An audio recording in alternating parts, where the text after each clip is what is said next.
Well, shalom, shalom. Welcome, welcome, world changers. And thank you, Hannah, for the beautiful music. That was amazing, as always. Thank you for blessing us with your talent. Tonight, we are going to get into a critical thinking segment that is talking about intellectual courage. We have been talking about intellectual humility over the past few days. We'll be talking about intellectual courage tonight, and how that affects our critical thinking. We're going to get into Joshua chapter 15. This is one of those chapters that a lot of people would just ignore because it is so full of just names of cities and these kind of things that a lot of people wouldn't even know what it's talking about. I am going to pull up a map tonight and show you guys illustrate some of this stuff from a map. I think that would make it a little bit more easier to understand. Plus, there are some very, very interesting and significant manuscript variations as well that we find in that chapter. I pray that everything that we share here tonight would be a great blessing to you, increase your knowledge of the scriptures, your knowledge of the things of heaven, your relationship with God, and your knowledge of the truth. Amen, amen, amen. Well, welcome everyone. Welcome. Let's see what we have here in the live chat before we get into the thick of it.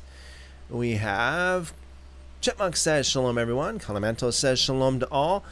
Mr. Onator says let's kick it. Cubert says shalom. Chipmunk says lovely music. Hannah and Cubert's 100%. Chipmunk, well, shalom, shalom, blessings to y'all, blessings multiplied to you and your families, and thank you, Chipmunk and Cuberts. I know Hannah appreciates that. Live music, folks, live music every single night from Hannah, and this is something, I think it's spontaneous, as far as I know, everything is just spontaneous from Hannah.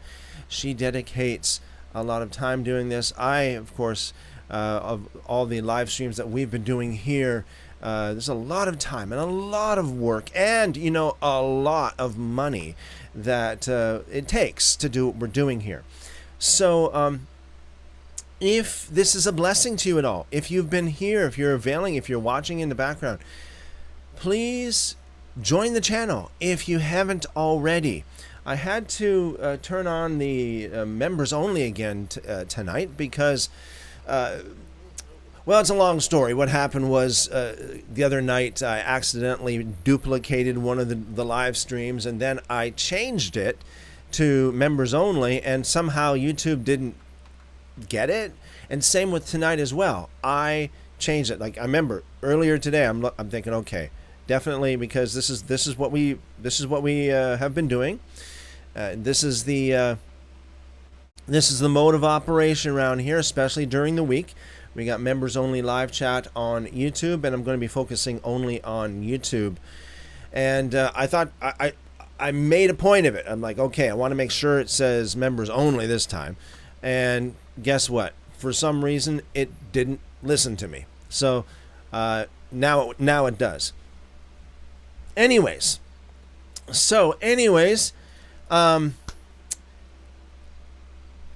if you haven't already, become a member. If you find any value here, then please join, become a member. That would be amazing. It helps out. Every little bit helps out, and it is just a little bit. It's just a little bit. Thinking about all the thousands of dollars that I put into this, and thousands of hours I put into this, and decades of learning that you're getting here for what, 12 cents a day? It's almost nothing. And for everyone for those of you who are members and such, that I say this all the time.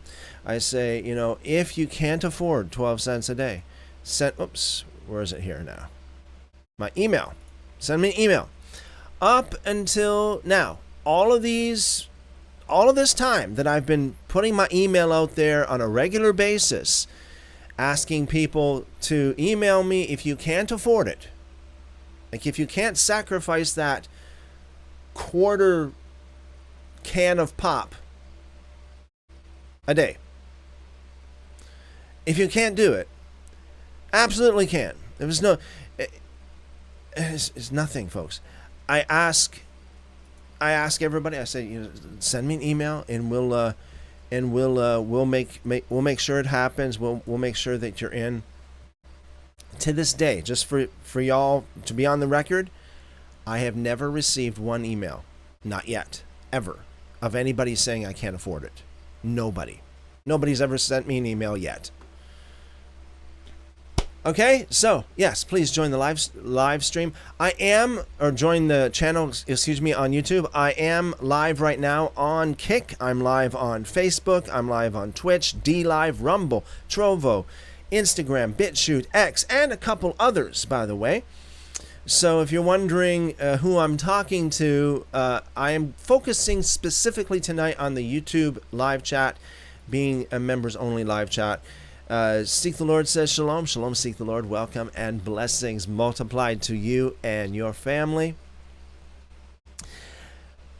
All right, and one more thing. Actually, two more things. I'm not really scripted here, as you can tell. We're pretty spontaneous and casual a lot of the times, especially in the way that we do this without actually being scripted. Number one is, in the past few days, I have been rolling out new features for those who are members, both on YouTube and on Subscribestar. Those features are audio overviews and slideshows, video slideshows, previews or overviews or digests, if you will, of the live stream. Kind of like a preview of what we're going to talk about. Give you guys a great appetizer. If you're at a spiritual restaurant, it's like the appetizer's coming and it is just an absolutely delicious appetizer. So different tiers will get different things. There's a tier that is going to get the audio overview, and then there's a higher tier, of course, that's going to get the video overview with the slideshows, all that kind of stuff. So the idea here is, I hope, okay, Lord willing, I'm pushing myself as much as I possibly can, folks. So please bear with me. I'm hoping that we can get this at least post these videos and audio overviews before the live stream, so that those of you who are watching this, you can go on the audio, you can listen to the audio overview before the fact, and get a good idea of what is coming tonight, or watch the video digest of what's coming tonight. So that's the idea, to give as much as we can possibly give you guys as much information, education, and resources as we possibly can. All right, I am looking at other things as well, rolling out other features as well. I'm not going to go into the details right now because I don't want to. I'd rather not say it, than to say it and not do it. Okay, so just be aware and know this. I'm doing my very best to put out as much as absolutely possible. And so, thank you guys that are supporting the channel. You are really making this happen. I can't do it at this point. I can't do it by myself. Thank you guys. Blessings. Thank you from the bottom of my heart. Another thing I'd like to talk about, again, not this Friday, but next Friday, August 22nd, this marks our 4th year going virtually every day live, and delivering the best content that we can. I don't personally know of any channel in the world that does what we do, going through the scriptures word for word and manuscript by manuscript, specifically geared for those of you who are hungry for God, hungry for more knowledge of the scriptures, and those of you who enjoy the fellowship. It's an amazing fellowship. maybe I'm biased, but you guys are the best. That's all I got to say. You guys are the best. Chipmunk says, thank you, Christopher. You do so much. Well, thank you, Chipmunk. I appreciate that. Thank you. Okay, so one more time on the agenda tonight, we have critical thinking segment on intellectual courage, and then Joshua chapter 15. It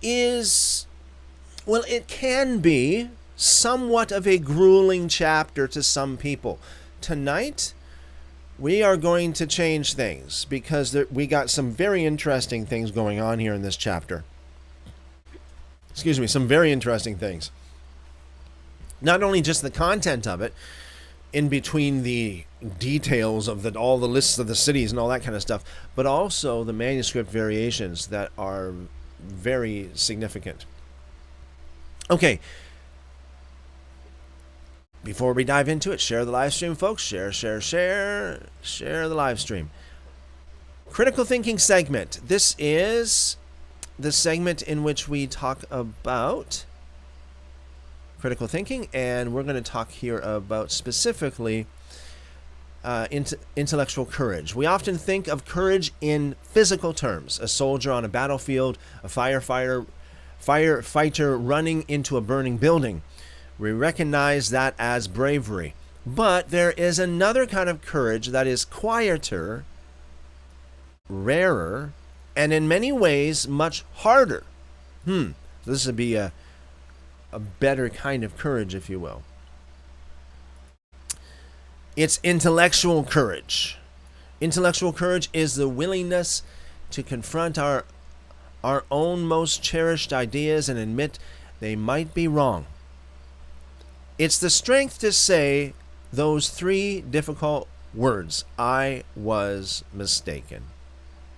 In a world that rewards confident certainty, admitting error can feel like a weakness. But tonight, I want to argue the opposite. The courageous act of admitting you're wrong is one of the most powerful accelerators for developing a truly critical and truth-seeking mind. Why is admitting we're wrong so hard? Let's be honest, admitting a mistake feels awful. It's not just about simple pride. There are deep psychological reasons why it takes so much courage. For one, it feels like a threat to our identity. Our beliefs are not just things we have, they become part of who we are. When a core belief is proven wrong, it can feel like a part of us was defective. Another thing is it carries social risk. We are afraid of looking foolish or inconsistent or unreliable in front of others. We worry that admitting a past error will cause people to lose respect for us. And yet another one, it feels like a waste. We often have a sunk cost in our beliefs.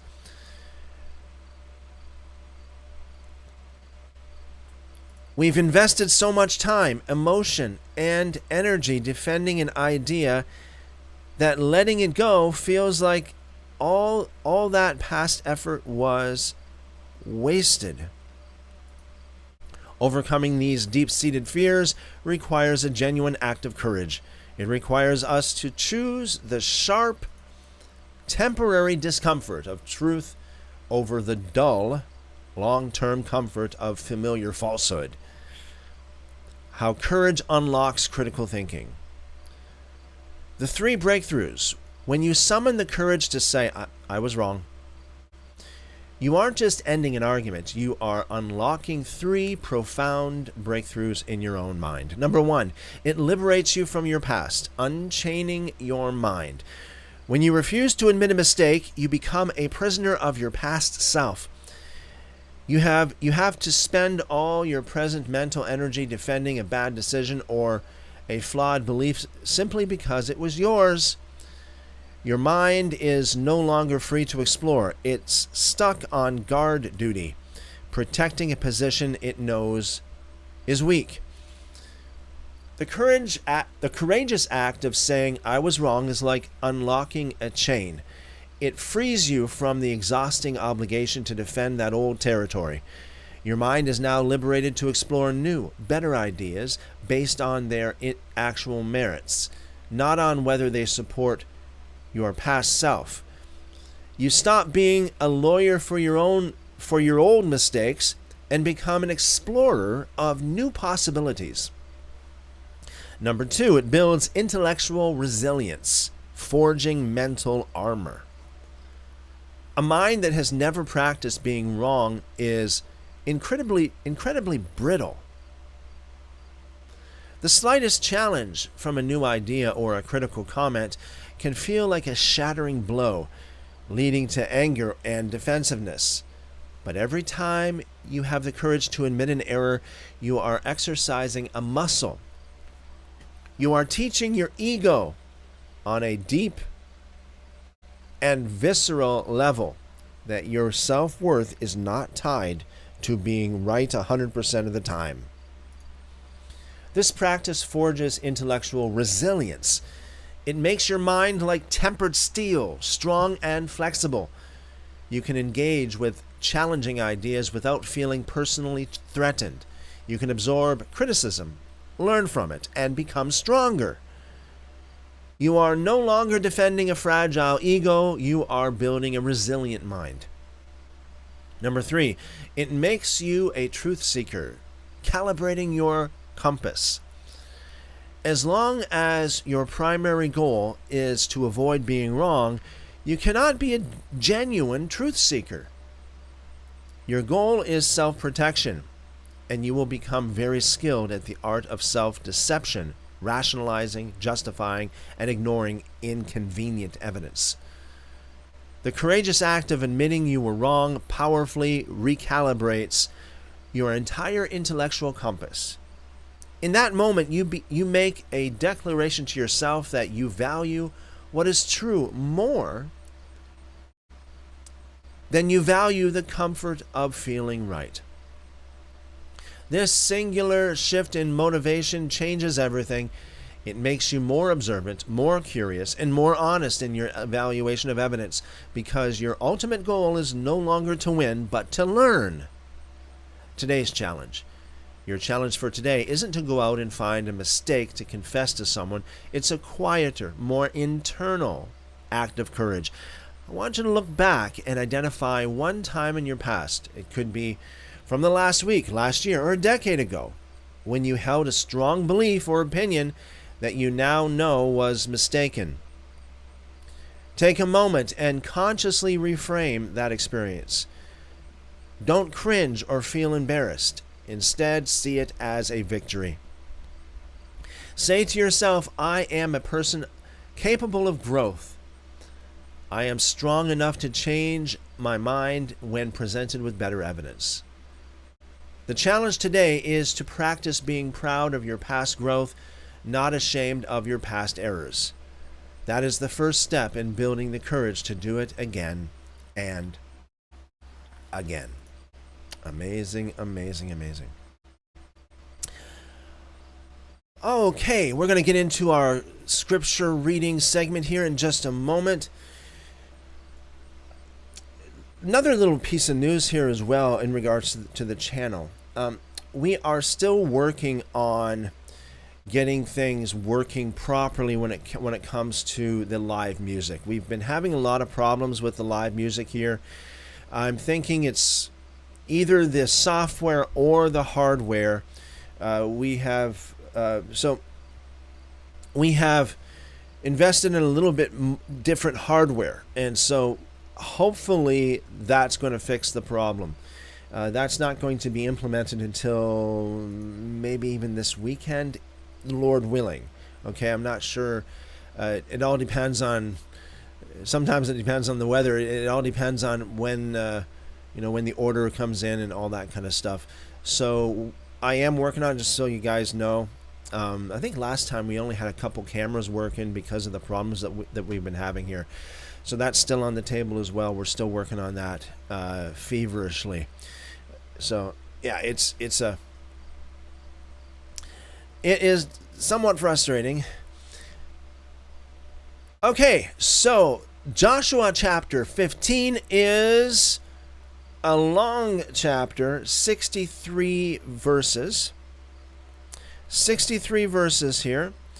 It is a long chapter, and as you can see, there are a lot of names here, a lot of the names of the cities and all this kind of thing. So, yeah, I understand how a lot of people can just either just gloss over this or skip over it or fly through it without thinking much of it. Tonight I'm going to read the whole chapter, and then we're going to get into it deeper than ever before.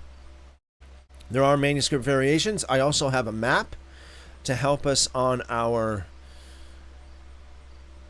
to understand the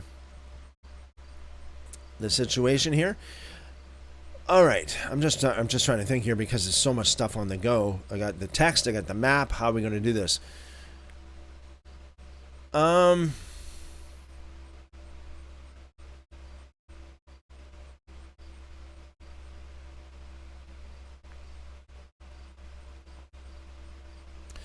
Okay. I'll show you guys the map. This is new, folks, that we haven't really used this kind of map before. This is an interactive map. So, yeah, this is the map of Israel, and it is an interactive map, and it's based upon Joshua 15 and following chapters. So we're gonna read through this and study this in a way that we never have before. Joshua chapter 15, verses 1 to 12. I'm going to click this here, and you can see on the map it outlines the border description of Judah. This would be the border of Judah as described in Joshua chapter 15. So each one of these blue squares, I know it's hard to see that. I think these are cities that are mentioned and all that kind of thing. So, yeah, don't really have. I'm trying to think here how to work this. Maybe I'll just have to pull up the text right in front of it here, and then we'll go back and forth.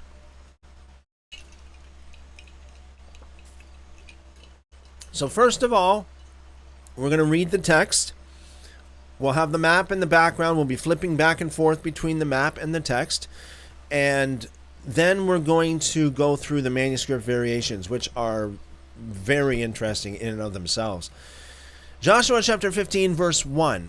For the lot of the tribe of the children of Judah, according to their families, was to the border of Edom, even to the wilderness of Zin, southward, at the uttermost part of the south. Okay, so let's just go back to this here.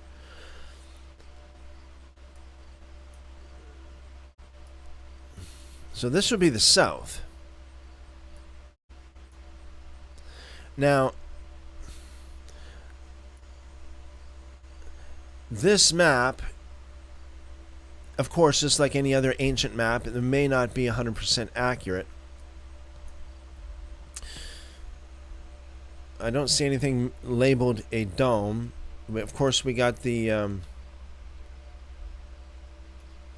wilderness of Sin southward at the uttermost part of the south.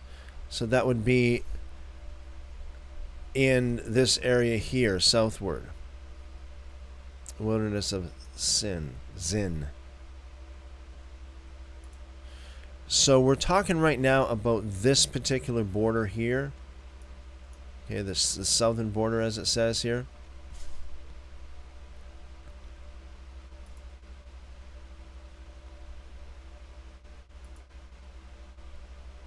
All right.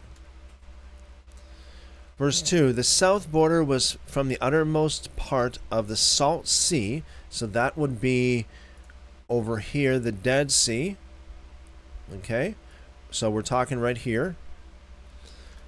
And then it says in verse 2, from the bay that looks southward, and it went out southward of the ascent of Akrabim, and passed along to Zin, and went up by the south of Kadesh Barnea. So we get Akrabim. Here is the ascent of Akrabim right here. Okay, so that's labeled as the ascent of Akrabim. Sorry, guys, I know that the text here is super, super small, and you wouldn't be able to see it unless you zoom into it. But this is right here, right there, the ascent of Akrabim. Okay. And so it passed along to Zin and went by the south of Kadesh Barnea.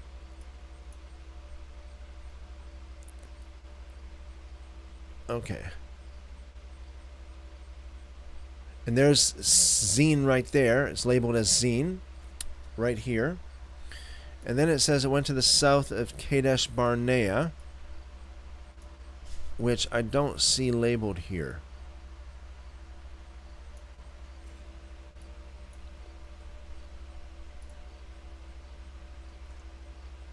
Oh, Kadesh Barnea right there. Sorry, guys, right there. Kadesh Barnea is right there. Okay, so we're following it along. And the last part of verse 3 here, and passed along by Hezron, went up to Adar and turned toward Karka. Hezron, Adar, Karka. So here we got Hezron. And then it says Hezron Adar with a question mark on it there too. Karka is right up there. Right here, folks. Okay? So this would be in the big picture, literally speaking, it'd be right there, right?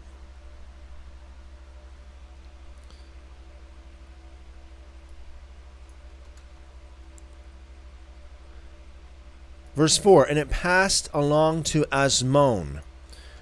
Asmon, where do we have Asmon? Right there. Right here. Asmon. So the border that you see here is not, it doesn't follow exactly what it says here in regards to the placement of these cities according to this map, but it's relatively follows it. Went out at the brook of Egypt, and the border ended at the sea. This shall be your south border. Okay, so the brook of Egypt right here, and then ended at the sea. Okay, so right there. Right.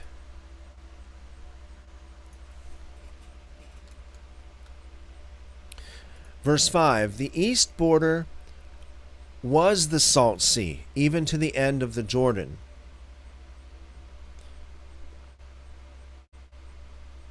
Okay, so that would be this, the Salt Sea would be right here, all the way up to the Jordan River, which is, where do we have it here now? Oh, sorry. Jordan River is right.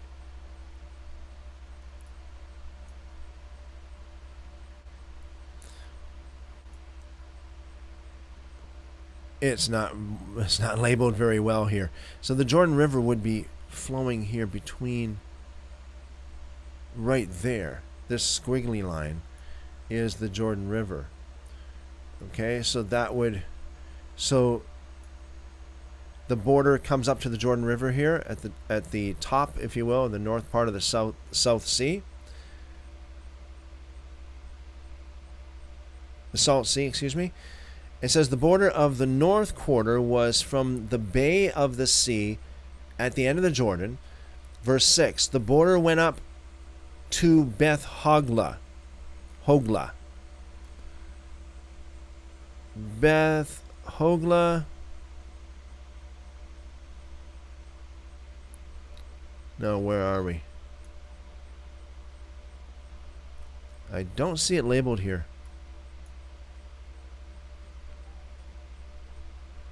I would assume it's up here. Not labeled there. And pass along by the north of Beth Araba.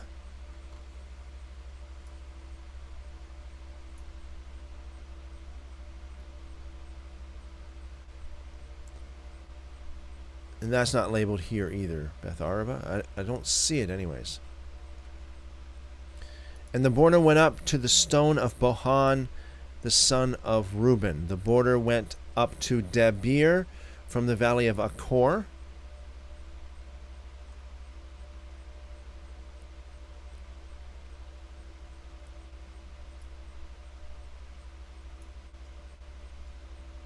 So here's Debir up here. Debir, valley of Achor right there. Okay.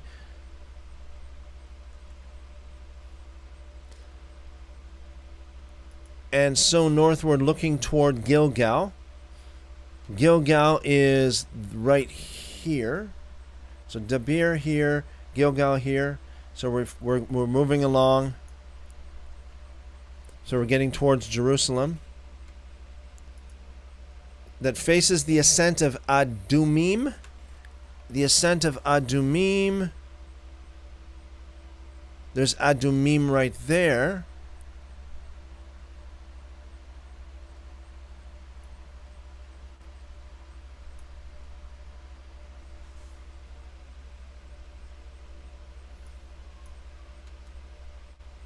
Which is on the south side of the river. The border passed along the waters of En Shemesh and ended at, En Rogo.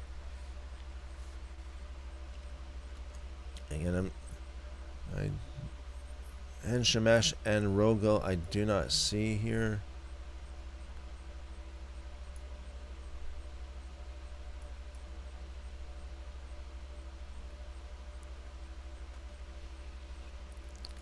Verse 8, the border went up by the valley of the son of Hinnom to the side of the Jebusite, also called Jerusalem.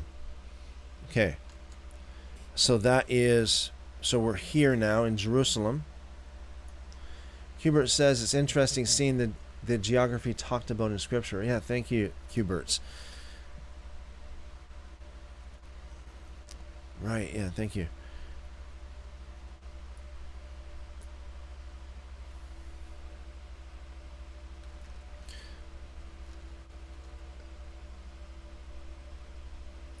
The border went up from the top of the mountain that lies before the valley of Hinnom westward, which is at the farthest part of the valley of Rephaim northward. The border extended to the top of the mountain to the spring of the waters of Nephtoah. So let's see what we got here.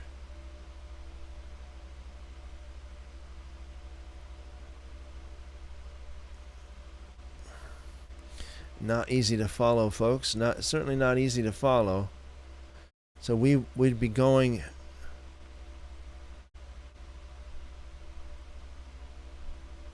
from Jerusalem. So Jerusalem, of course, would be part of Judah.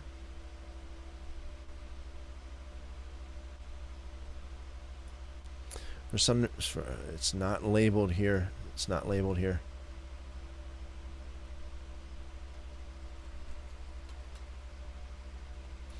Verse 9, the border extended from the top of the mountain to the spring of the waters of Nephtoah, and went out of the cities of Mount Ephron, and the border extended to Baalah, also called Kiriath Jearim. Let's see if we can Kiriath Jearim.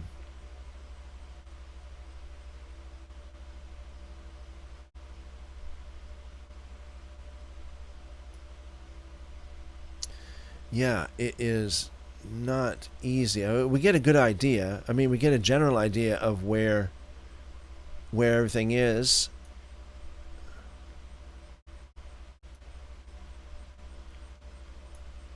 Generally speaking.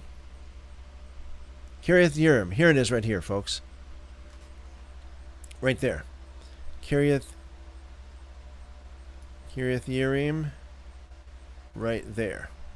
Okay, so this is where we are.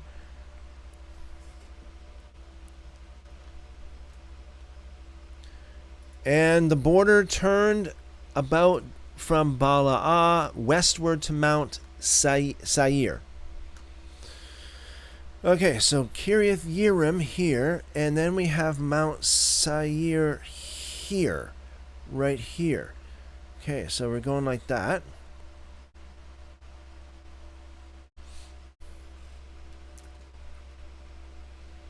And pass along to the side of Mount Yearim, also called Chesalon, on the north.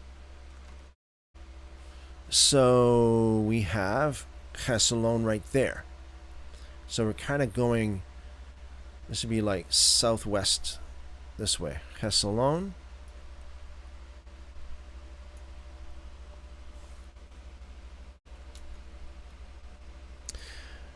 And went down to Beth Shemesh. Okay, so here we are, Chesalon right there. And it goes down to Beth Shemesh right there. Right there. And passed along by Timnah. And the border went out to the side of Ekron northward. So there's Timnah up there. Okay, so we're following it. And the border extended to Shekaron and passed along Mount Bala'ah and went to Yabneel. Now what? Mount Bala'ah right here. Oh, where is it now? Sorry guys, we got so we go back here to Beit Shemesh, Timnah. Up here is Mount Bala'ah, and then we have Jabneel right there. And it says pass along to Mount Bala'ah and went out to Jabneel. And the goings out of the border were at the sea. Okay, so that takes us right back to the sea again.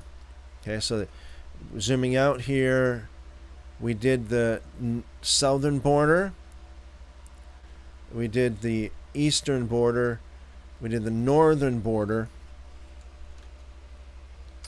and the goings out were, okay, yeah, that was what, verse 11, verse 12, the west border was to the shore of the great sea. This is the border of the children of Judah according to their families.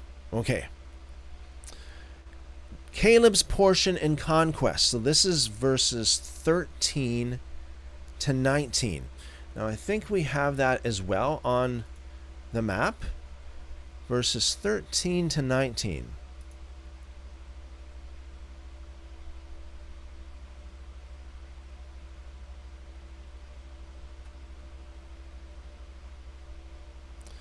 I hope we do. I say it goes to verse 12, then it's like 22 or 21. So for, I don't know. Maybe we don't have verses 13 to 19 here. Other sites mentioned.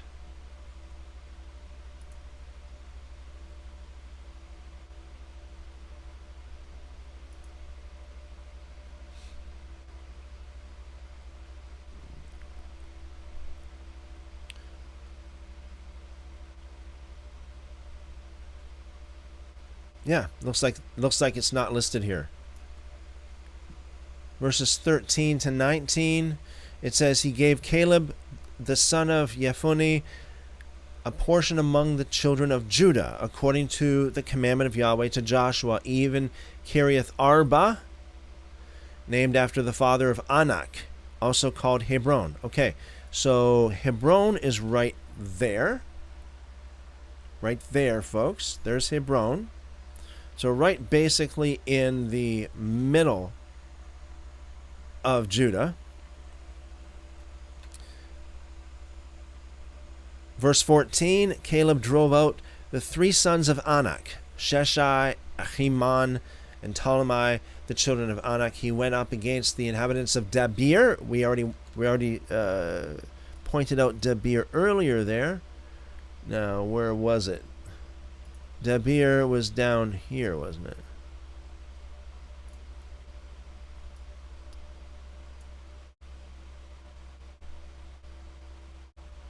Sorry, where was that? Debir?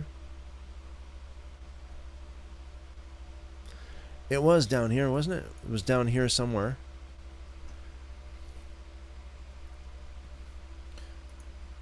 See if we can do a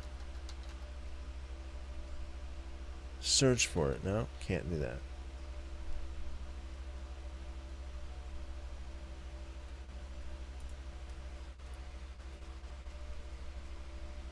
Hebron down to Debir.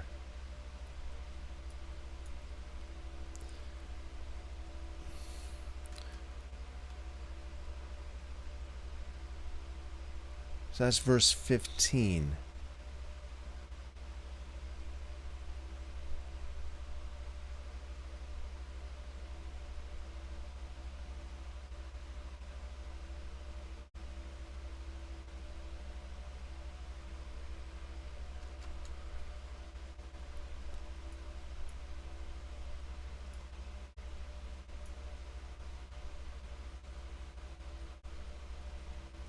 Yeah, we had it earlier, didn't we, folks? Debir, Debir, where art thou, Debir?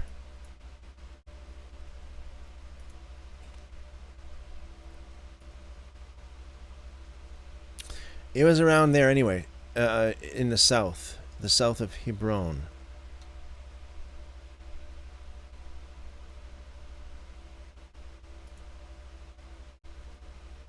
Now, the name of Debir before was Kiriath Sefer. Kiriath Sefer.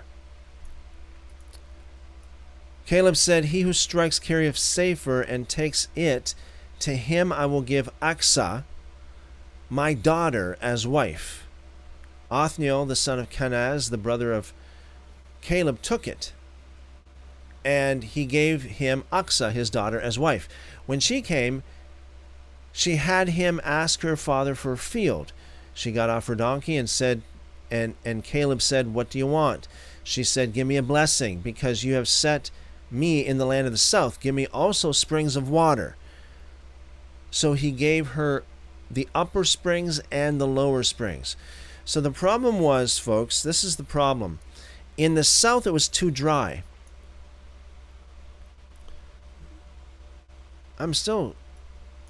Where was Debir?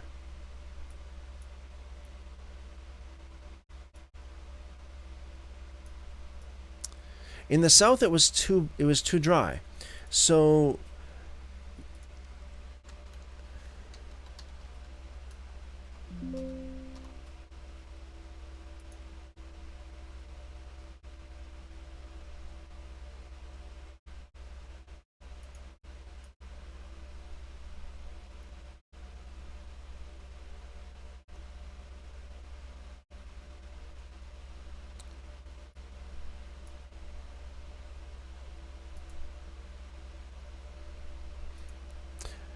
So she couldn't live comfortably in a place that didn't have enough water.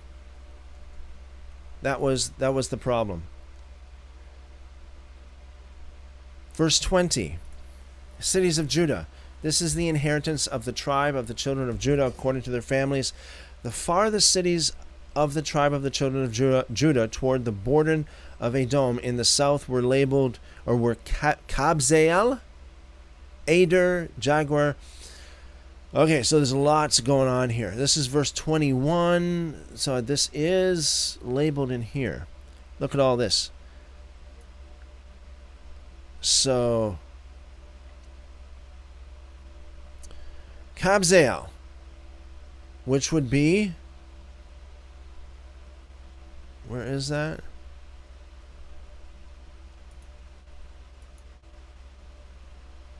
Okay, right there. Right there. Kabzeel, it's got a question mark on it, so they're not entirely sure that's where it is. So that's Kabzeel. And then we have Ader, Jagur. So Eder Arad, which is right here. Okay, and if you look at the map in the big picture, it'll be right there. And then we have Yagur, which is right here. Okay. And again, there's a question mark there as well, so they're not entirely sure that that's where it is. We got Kina, or Tamar, right there. And that's more like in the middle of nowhere, basically. South of the Salt Sea. We have Dimona. Yeah, Dimona, which is up here more into the cluster of cities. Dimona, right there. That's to the west of the Salt Sea. So we got verse 22, Kina, Dimona, Adada. So Adada, it says Aurora here. So I don't know if Aurora, well, yeah, it could be, because as we keep on seeing it all the time, is the Dalet and the Resh get mixed up. So Aurora could be Adada. So Aurora being right there. Okay, right there. And verse 23, Kadesh, Hazor, Ethnan.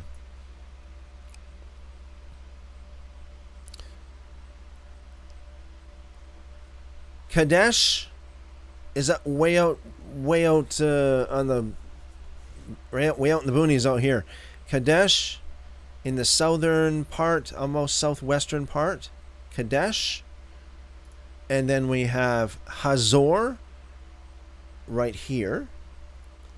And again, that is more of the southern, in the southern leg of it. And Ethnan, which is right here. Ethnan. Okay? So very much in the south. It says, verse 24, Ziph Talem Be'eloth. Ziph, according to the map, there's this question mark on it, but it is, they think it's there. Okay? And again, it's more of the southern part of everything. Ziph. Oh, wait a second. There are two Zephs they got here. One is there. And the other one is there. Wait a second. Oh no, sorry guys. This is really weird. If you see the list over here, okay, sorry, it's just confusing because they got two Zephs listed there, but it's two number 10s. Just like the Auroras, there's two number 6s. It's the same thing. It's just that they list it twice. I'm not sure why they would do that. Telem, that's number 11, is right there, and there's another question mark beside it. So that's south. There's west of the south part of the Salt Sea. And then we have Balaath, or Balaot, right there. Again, this is all mainly gathered around the southern parts. Verse 25, Hazor Hadata, Kiriath Hezron.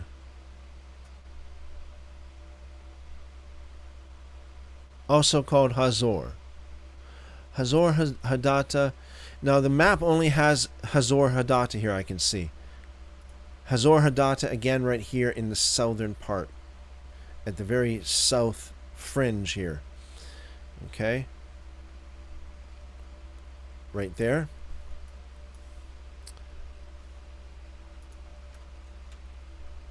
And then we have Amam, Shema, Molada. Amam Now we're getting towards the middle of everything here. Amam is right there. There's no question mark on that. So that whoever they think they're fairly certain. I would assume that there's no question mark on that. And then there's Sheba as well, which is there. No question mark on that either. No question. Sheba. And then we have Molada, and that is also no question on that. And that's right there. They're all very close to each other.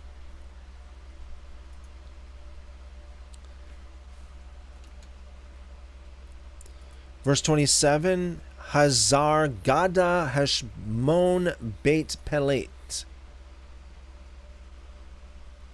Hazar Gada right there. Zooming out to give you more of an idea of exactly where it's positioned. So it's way out, way down south.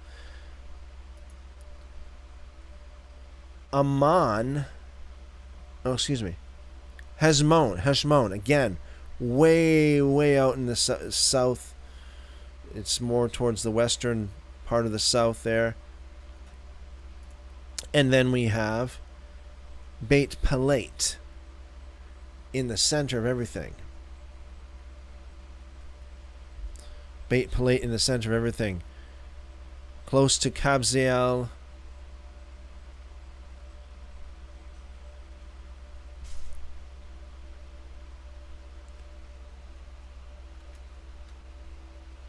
Verse 28, Hazar Shual, Beersheba, Biziothea. Hazar Shual. Right there. Close to Beersheba. Close to Beersheba. Which, of course, so we got Beersheba right there. Really, Beersheba. Right there, and right in the center of everything.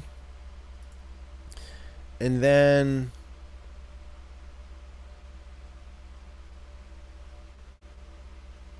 what's the next one here on the thing? Biziothea. So that's not listed. That's not on the map. Verse 29, Baala Lim Azem. Baala Lim Ezem. Baala, right here, more on the eastern part of the cluster. Ezem with a question mark right in the center. And then we have what's this now? Okay. Lim, it doesn't list Lim at all. Verse 30, El Tolad, Chazil, Horma. El Tolad, right over here, more on the northwestern part of it. Chazil, on the north, probably the most northern part of all these cities that we're talking about here. Chazil. And then Horma, very close to Hazil, very north.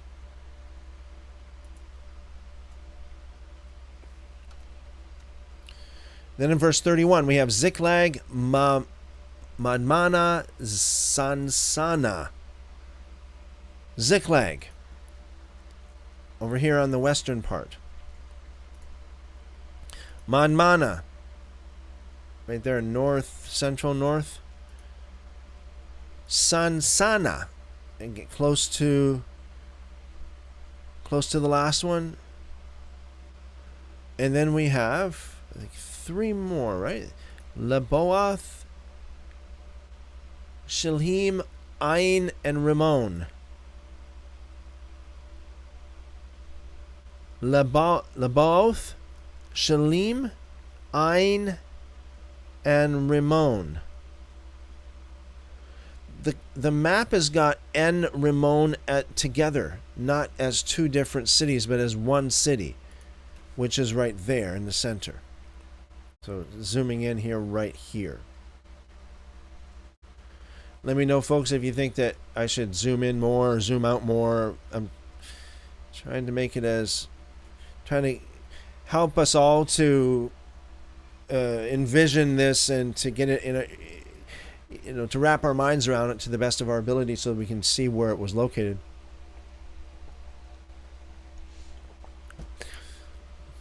Shalim, right there, very much to the west, close to the sea, the closest to the sea.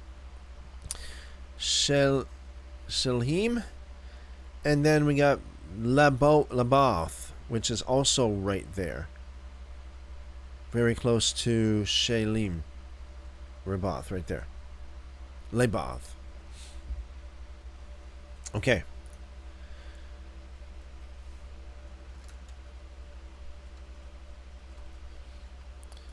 Verse 32, the last part of it says, all the cities were 29 with their villages. Verse 33, in the lowland, Eshtaol, Zorah, Ashna.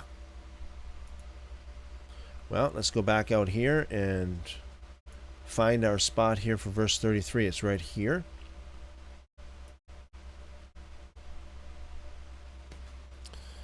Okay, so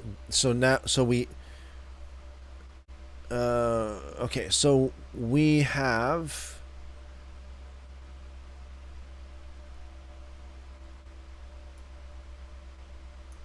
we just took care of all these brown dots, okay, from verse 21 through 32, which is in the south more. And now we're going to deal with these red dots. Now, you might say, look at the detail here. The detail that we have here in the scriptures. What can we learn from this? God is interested in the details. God is interested in the details. To the point of taking up a fair amount of real estate here in the scriptures, talking about these details. So Joshua chapter 15, verse 33. In the lowland. So this would be it's north. Okay, north compared to what we were talking about just a few minutes ago, but it's called the lowland. And it lists Eshtaol, Zorah, Ashna. Eshtaol, Zorah, Eshtaol, right there in the very most northern. Zorah, very close to it, very northern. And Zanoah, again, it's very much in part of the northern part of the map here. Zooming in a little bit more so you can see it. Eshtaol, right there, and then over here is the Zorah. And then I'm lost. Zanoah. There we are. Actually, the dot shows Zanoah there, but the actual name is right here.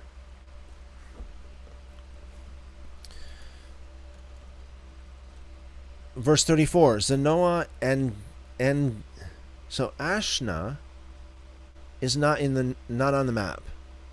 Zanoah and Ganim, Tapua, Enam.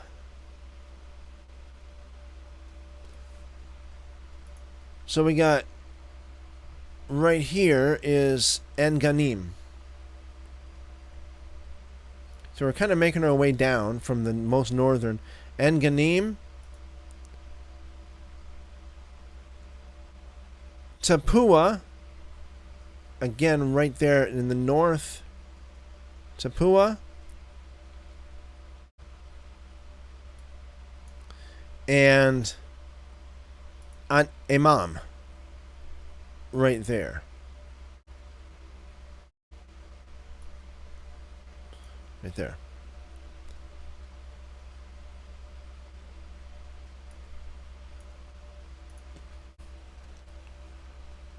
Verse 35. Yarmut or Jarmuth, Adullam, Sukkot, Azekah. Yarmouth is right there, again, near the cluster of the northern cities.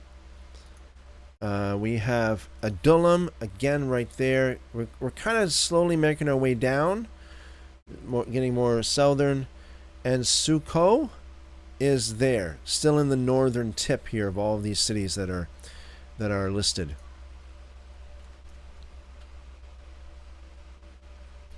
Verse 36, Sha'araim,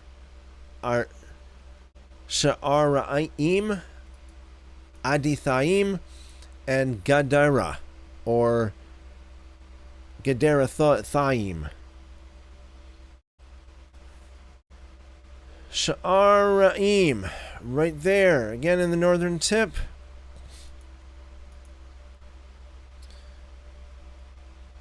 Adithaim, right there. And Gedara, right there. Still within that cluster of northern cities.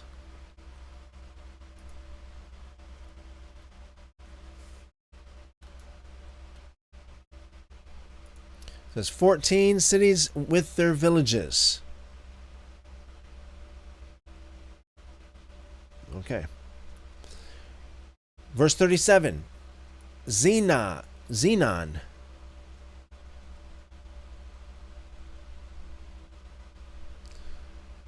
Hadassah. Migdal Gad. Zenon, over here towards the west. Hadassah, even more west.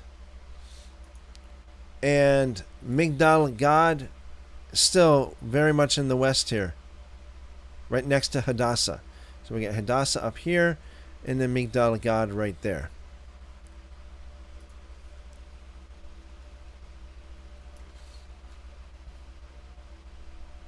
Verse 38, Delian,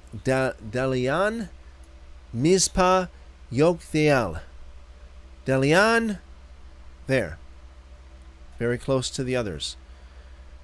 Mizpah, again, very close to the others. Just very, very close. They're all just within this very same cluster. And then we have Jokthiel, which is right there. So again, we got more of the western cluster that we're dealing with right now.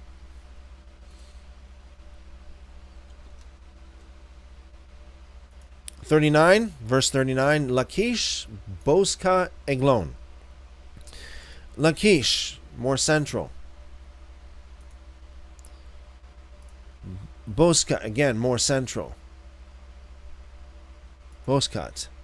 And Eglon, now we're getting towards the southern part of this whole list of cities. Eglon, right there.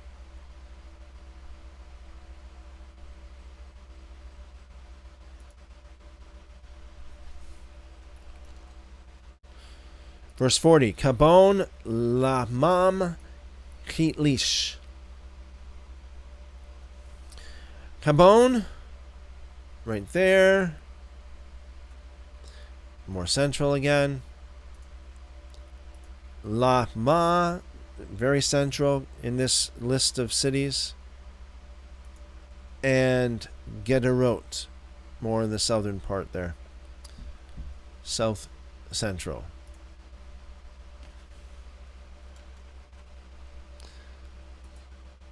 Verse 41, Gederot, Beit Dagon, Nama, Mekeda.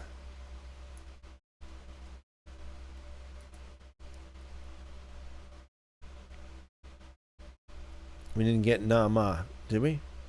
Nama, right there, and then Beit Dagon, right there. And Ketlish, right there. Naamah, we spoke about that. And then we have Makkedah, right there. More on this is the eastern limits of the cities that we're talking about here.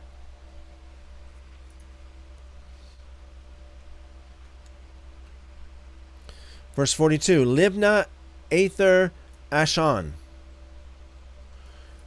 Libnah, right there. That's Libnah.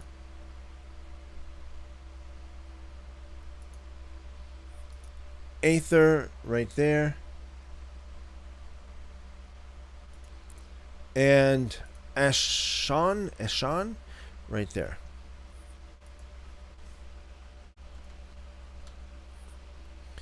43. Iftah, Ashna, Nezib. Iftah with a question mark right there. Ashna right there on the eastern part of those cities. And Nazib, where is it now? Lost me here. Nazib? Oh, right there. Right there.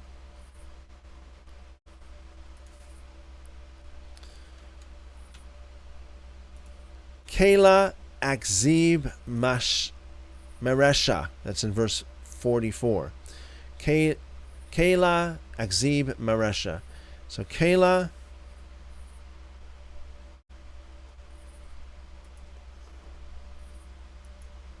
right there, eastern part. Akzib, right there, more of a central part. And then Maresha, right there.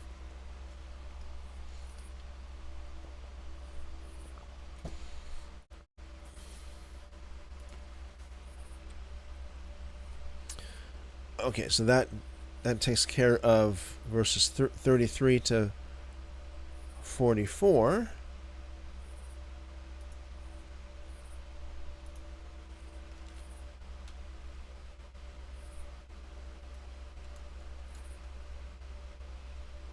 Nine cities with their villages. Verse 45, Ekron with its towns and villages. So, okay, so let's see what we have here on the map. So that goes to verse 44. We got 48 to 60 in the next part here.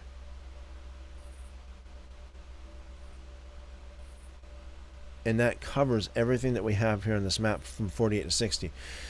So verse 45 says, Ekron with its towns and villages, from Ekron, even to the sea, all that were by the sea of Ashdod with their villages, Ashdod, its towns and its villages, Gaza, its towns and its villages, to the brook of Egypt and the great sea with its coastline. Verse 48, here we are. In the hill country, Shamir, Yatir, Sukkot. Another, is this the same Sukkot? Sukkot? So now we're in the blue area. All these blue dots. We already did the blue, the brown, the red. Now we're doing the blue. Shamir, Yatir, Sukkot. Shamir. Okay, we're starting on the west part here, right there. Yatir, more of the southern part, right there. There's no question mark here, so no question according to the publisher here. Sukkot, right there. Again, more of the east or western part.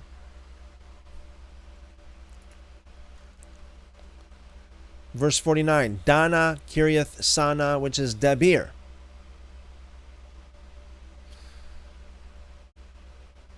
Dana, down here in the south.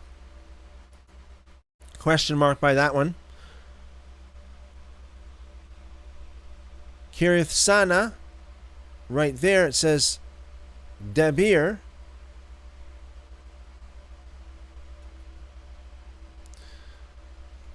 So that is what we were talking about earlier. So we got Hebron up there and Debir down there. We're talking about that with Caleb, right? Hubert says, have you been to the Holy Land? I have not. I have not, Huberts.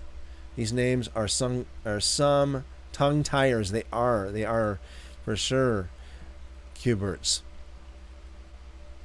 Definitely. Thank you, Huberts.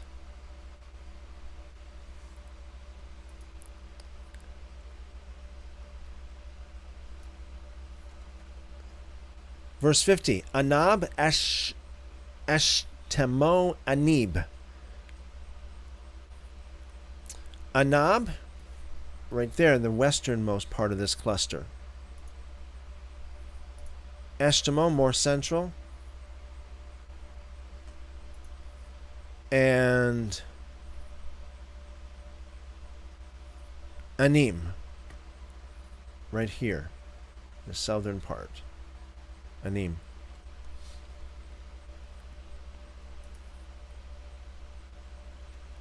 We get Upper Anim and Lower Anim on the map. That would be Upper Anim, right there. Lower Anim would be. Wait a second. Again, there must be some typo or something going on here, because if you see over on the far left over here, you got up. It says Upper Anim and Lower Anim, and it's the exact same number. Although it is a different place. It is. Upper Anim is here. Lower Anim is down there. And we got Livne in between.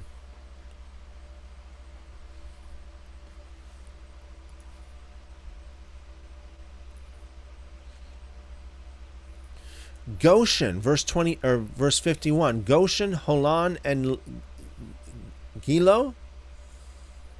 Goshen, Holon, and Gilo. Goshen, right here. Very central. Holon, very central as well. And Gilo, with a question mark, central, right there.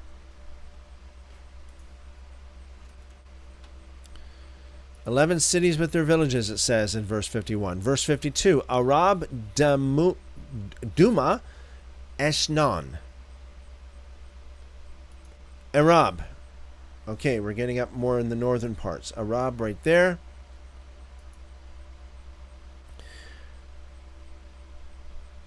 What does it say? Ruma? Doraim? Ruma?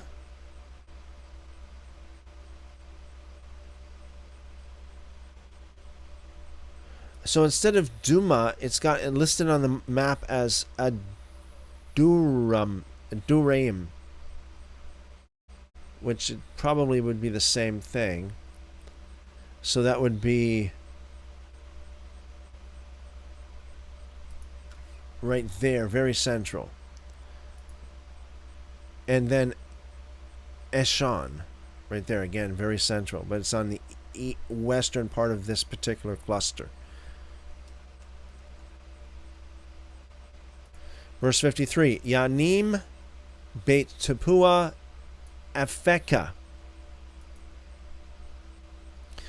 Yanim, or Jainim, somebody might pronounce it. It's more in the west or east here. Right there.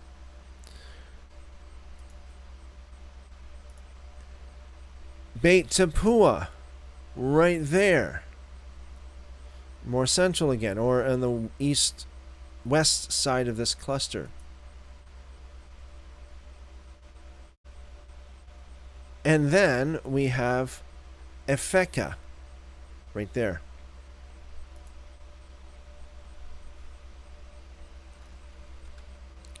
(54) Humta, Kiriath Arba, also called Hebron, and Zior, 9 cities with their villages. Humta, right there. Humta,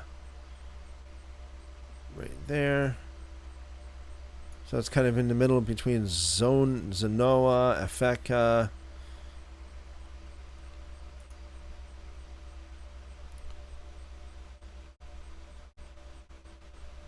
Hebron, of course, there we have Hebron right there.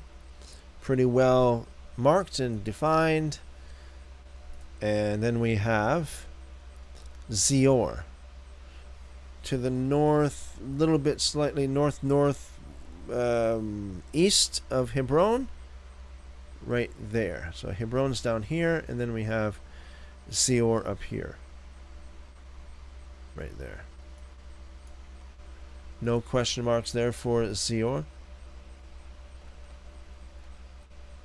Verse 55. Maon, Carmel, Ziph, Utah.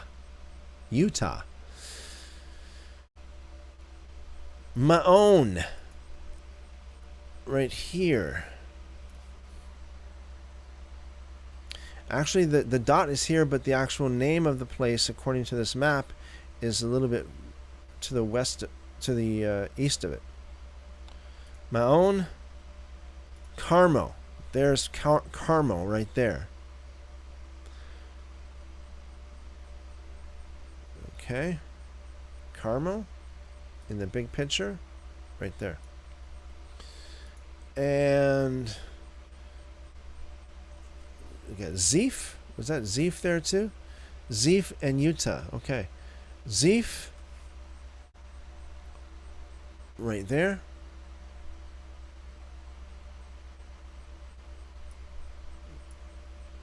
And Utah or Jata right there. Very close to Yezreel, Yatta.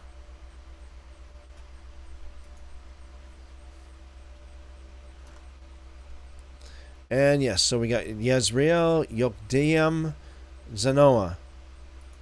Yezreel. Okay, so very close to Yatta right there. Yatta there, Yezreel right there.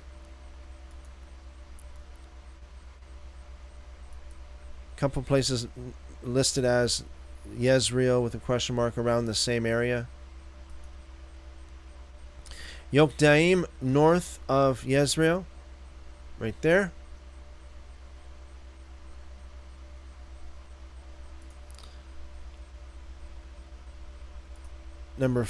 Okay, so we get Zanoah here.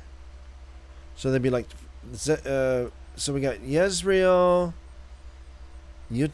Utah, Yatta,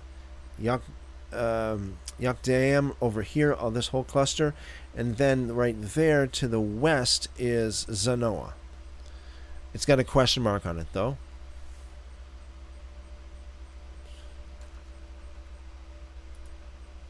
Verse 57, Cain, Gibeah, and Timnah, 10 cities with their villages.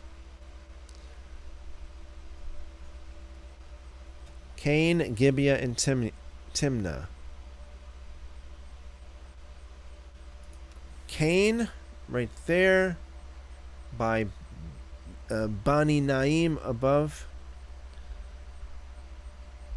Ziph underneath. Ziph to the southwest, a little bit south-southwest. Okay. Cain.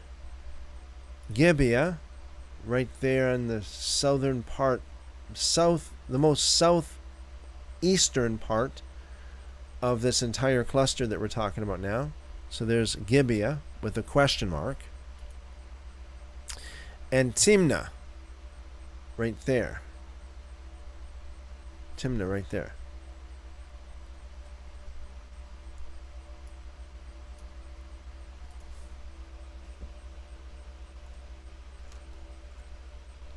Verse 58. Halhul, Beth Zur, Gedor. Some of these names we've read so many times, right? Beth Zur, Gedor, Halhul. So Halhul is right here, north of Hebron, right there, is Halhul.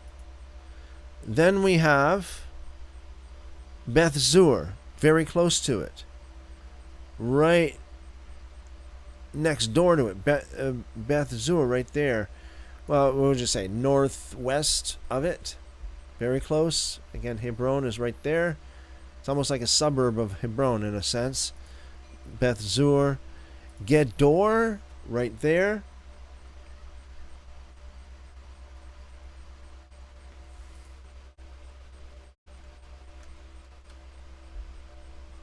Verse 59. Ma'arath, Beit Anot, and El Tekon. Ma'arath, question mark on it, and that is right here. We have Beit Anot, right there. And then we have El Tekon, very close to Beit Anot. Beit Anot right above it, and El Tekon underneath it. It's got a question mark on it, though.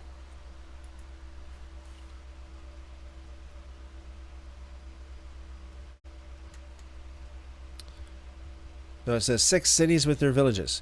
Verse 60, Kiriath Baal, also called Kiriath Jearim, Kiriath Yearim, and Rabbah, 2 cities with their villages.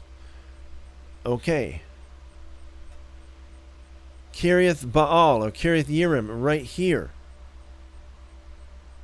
It says right there, Kiriath Yearim, Kiriath Jearim. Okay?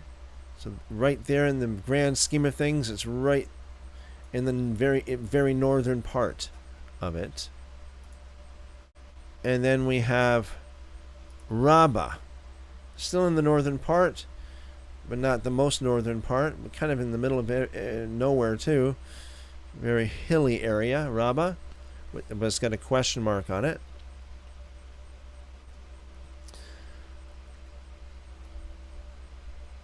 Okay, so we got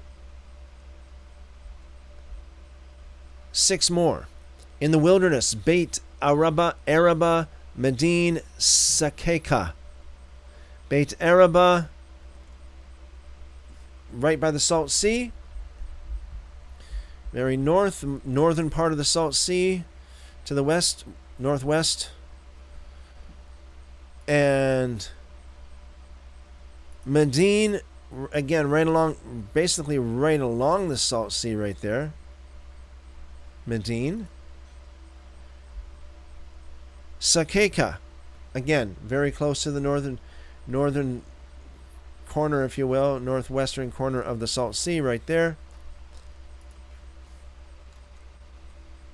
And then we got Nibshan, the city of salt, and En-Gedi, 6 cities with their villages.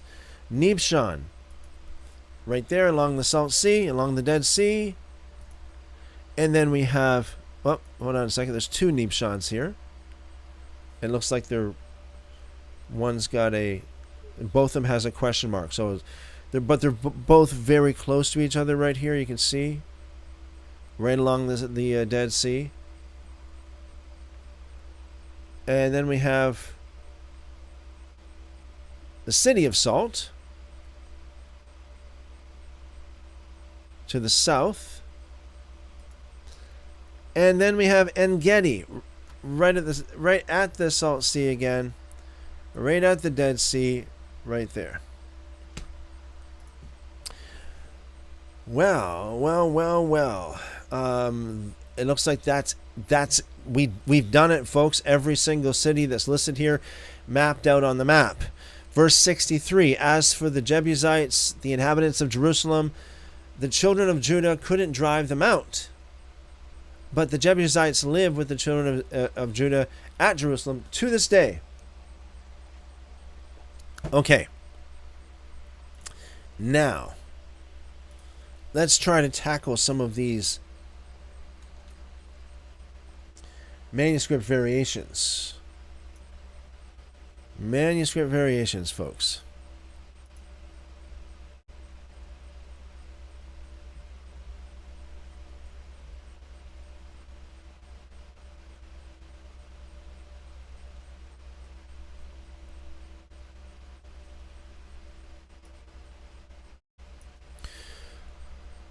Okay, so we got to go back to verse 3 of Joshua chapter 15, verse 3.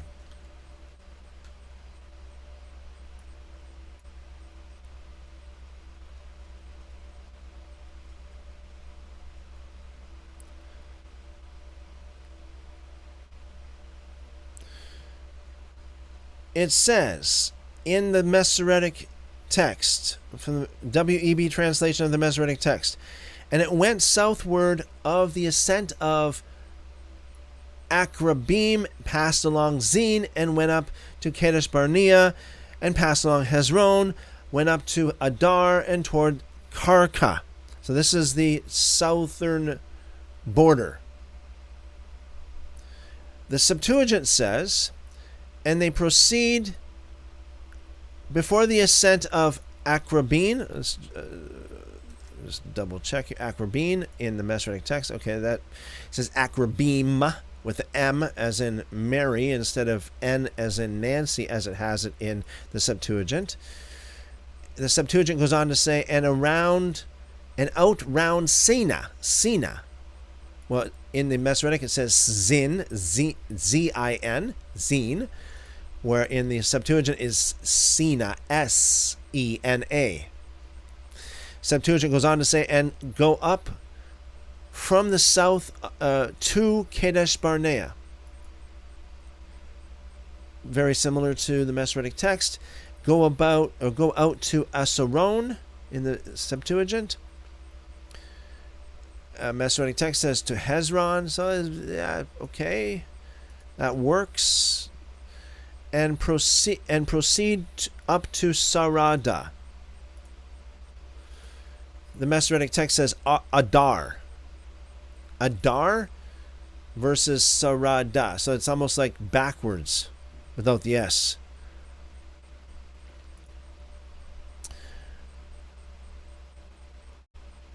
And then the Septuagint goes on to say, and out by the way that is west of Kadesh.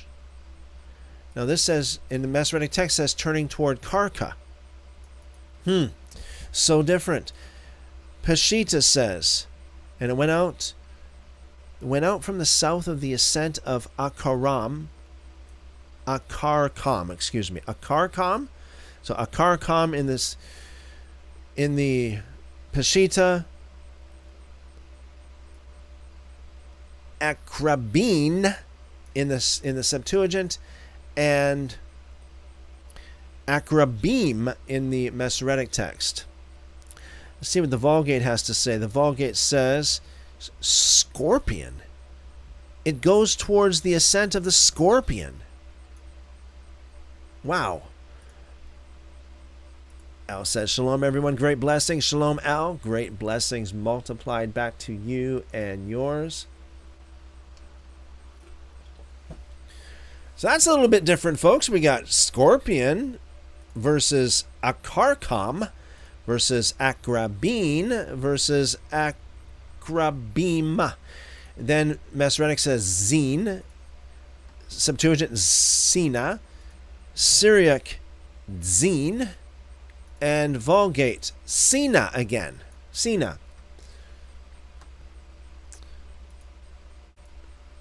Masoretic Kadesh Barnea, Septuagint Kadesh Barnea,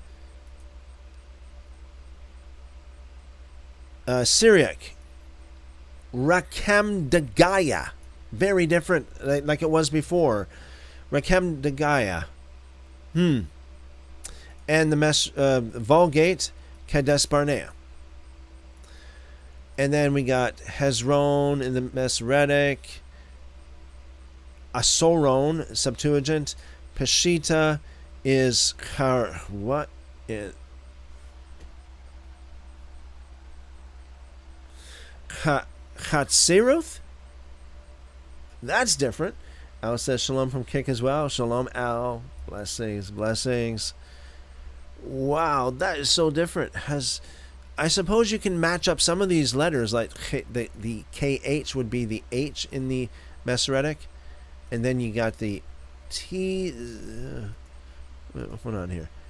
So the Z in the Masoretic you could put as the TS, Z, and the R Ron, the RN in the Masoretic, you could go, there's no N here though, but the RUTH. So Chezerut instead of Hezron. Wow.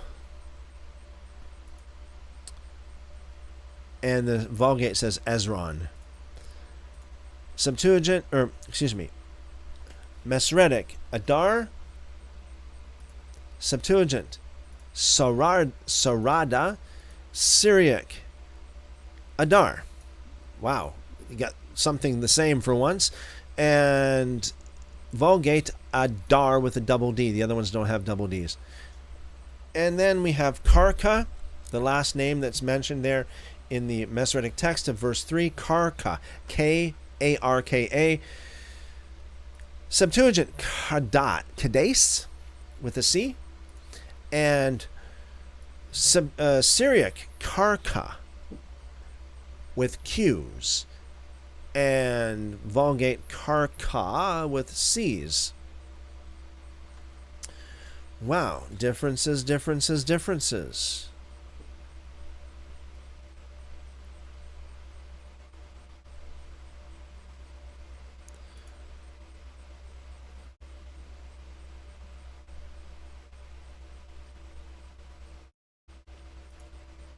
Verse 6. The border went up to Beth Hogla and passed along by the north of Beth Araba, and the border went up to the stone of Bohan, the son of Reuben.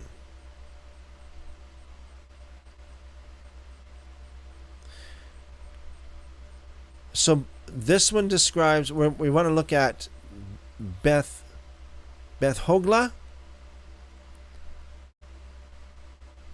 Beth Araba, and the stone of Bohan, the son of Reuben. That's what we get in the Syriac as well. Actually, no, wait, hold on a second. The Septuagint, Bethaglam, Beethaglaam, instead of Beth Hogla. Slightly similar, very slightly. Beth Hogalam instead of Hagla, Beit. Then we got Beit Araba in the Septuagint. And then we got the borders go up to the stone of Bayon, the son of Reuben. Let's go to the Vulgate. The Vulgate says the border goes up from Beth Hagla, passes by the north into Beth Araba, going up to the stone of Boan, the son of Reuben. The Peshitta is the real different one here. It says the border went up to Laban of the children of Rubel. So it says nothing about Beth Hagla or Beth Araba. Stone of Bohan, it says nothing about that. It just says the border went up to Laban of the children of Rubel. Very, very different. So the Peshitta omits specific, well-known landmarks here. Verse 7.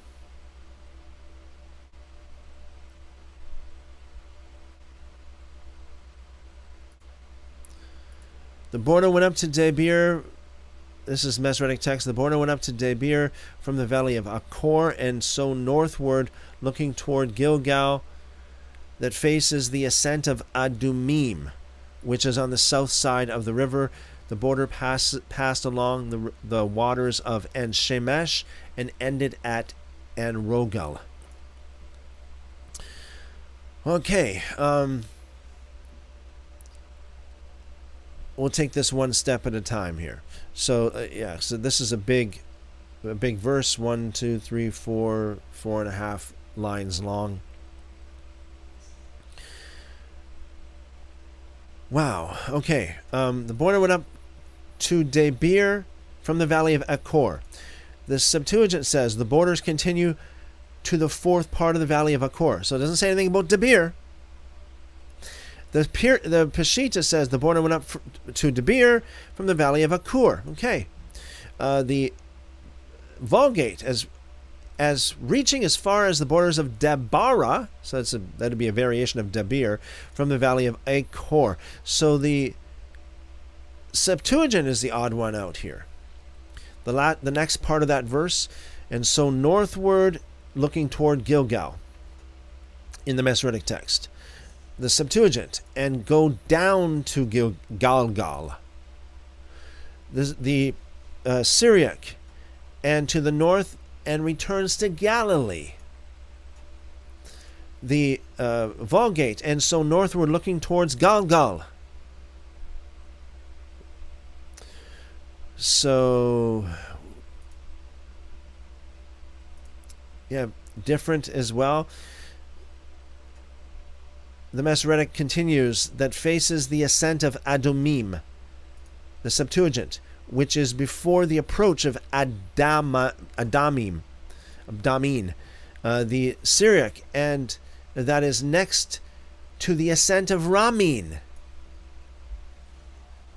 The Vulgate, which is opposite to the ascent of Adomim. The Masoretic Text, which is on the south side of the river, Septuagint, which is on the south side in the valley.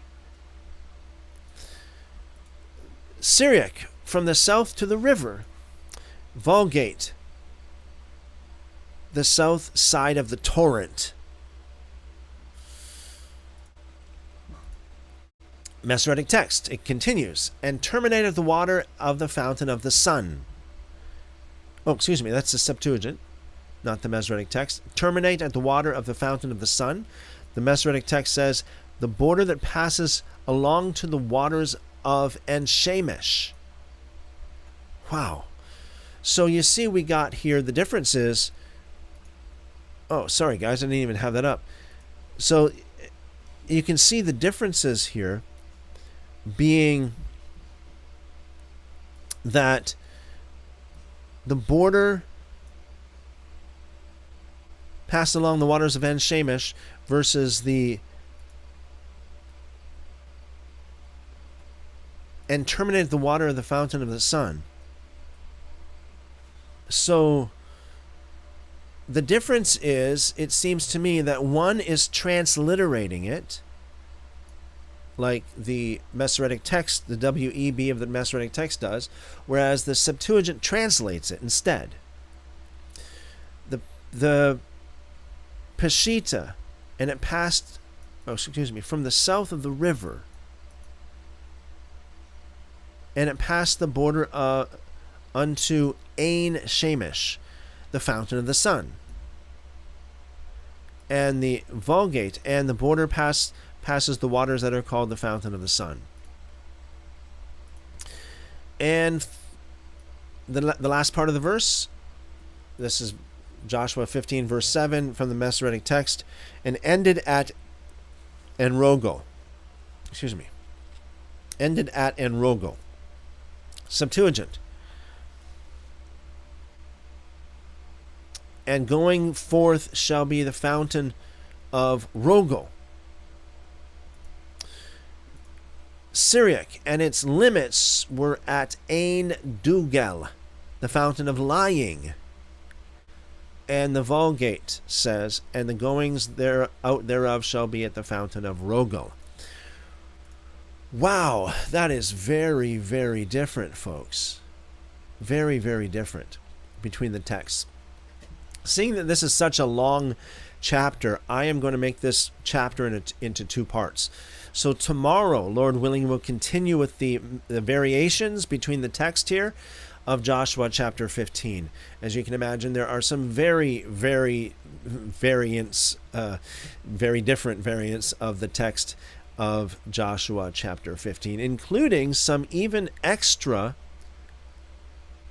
verses that we don't have in.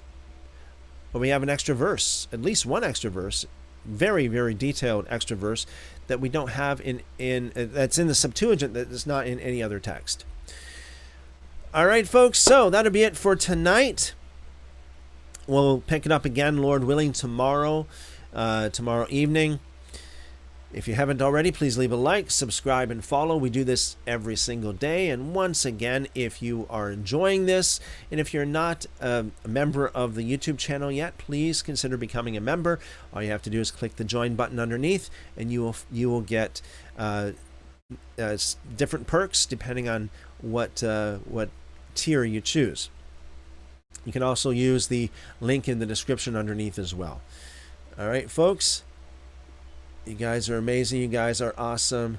Chipmunk says, thank you, Christopher. Great study. Many blessings to everyone. May God bring you some smiles. Well, thank you very much, Chipmunk. I appreciate that. Blessings multiplied back to you as well. Blessings to you and yours. Okay, folks. We'll see you again, Lord willing, tomorrow evening. Same time, same place. You guys are awesome. You guys are world changers. Keep on calling on Him, and He will show you great and mighty things that you don't know.